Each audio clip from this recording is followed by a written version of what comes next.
To me, we cannot lose ourselves just because we get in a relationship or neglect ourselves, because I think the relationships will suffer over time.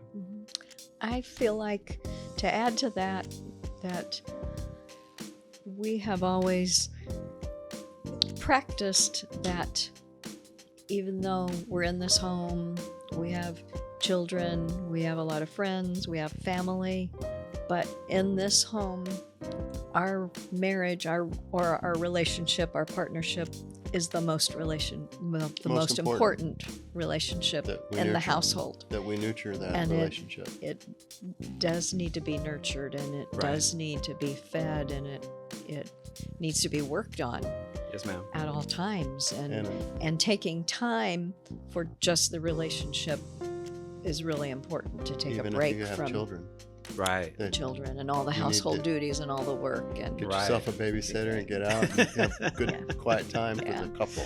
You need date nights. You do, and sometimes the date night may have ended up just like around Christmas. We would have a date night to go out and shop for Christmas and have dinner, but we looked forward to that every year, and it's always one of our important priorities. We always celebrate our anniversaries. Right. I think I was telling you about that every year. Yeah. No, I agree, and that's what I mean. I think we're in the planning phase for next year's 45th wedding anniversary. Yeah. What are we gonna do? That's a big one. No, but okay. Let me make another point, because you guys are clearly doing it. So I just want to put some context around it. So to me, the way I would interpret what you just shared is that you two continue to select and choose each other and choose the relationship, right? Because like I said earlier, we don't just get together and then it just magically keeps working, right? If we don't keep actively working on ourselves and on the relationship, eventually it will degrade over time. Is that fair for me to say? Yes. And again, I'm deferring to you all because you all are the experts to me. But I make that point because when I think about the experience and the time that you put in, the fact that you can tell me after 44 years that you're like, we still want to make these times to have these dates, and we still want to celebrate all of these big events in our life, right? To me, that shows me, even if you didn't tell me, even if we weren't having this conversation, you two have consciously made that decision to keep choosing each other. Yes. Right? Because your actions show it.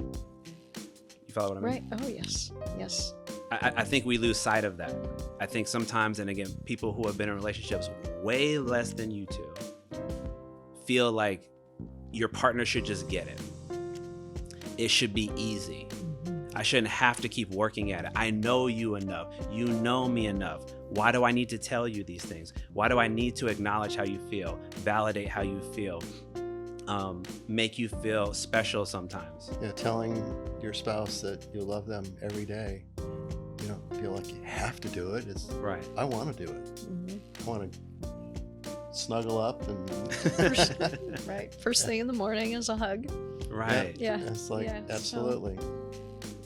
Nurture that relationship. Right. And that was my point. I think you two are a beautiful example of that, and I think sometimes we lose sight of that because again, these are things I hear other folks say, that it shouldn't be this hard. And in my mind, just because of what I've experienced growing up, I know life is brutal. I know it. I think, and I don't know it better than you two, but I know that things are always going to happen. So I've sort of understood, and I try to challenge myself and my clients and anybody who's listening to this, it's always about how you respond. Because you can't change what's going to happen to you, but you can absolutely change how you choose to deal with it. You know, whatever's being presented to you, whether it's losing somebody that you care about in whatever capacity, whether it's, you know, getting older and your children move on, and how do I process that? Or maybe it's having children for the first time. I have some new parents who are clients, and figuring out how to navigate that and how it impacts the relationship, because it used to just be us two, and now we're trying to not neglect each other because really the kid hard. takes all of the attention, right? And they're exhausted. Right. And then mentally, physically, and emotionally. And then as they get older, you're involved in sports and other activities that you want to keep them focused and out of trouble, but also healthy and growing and doing what they want to do. Right. Right.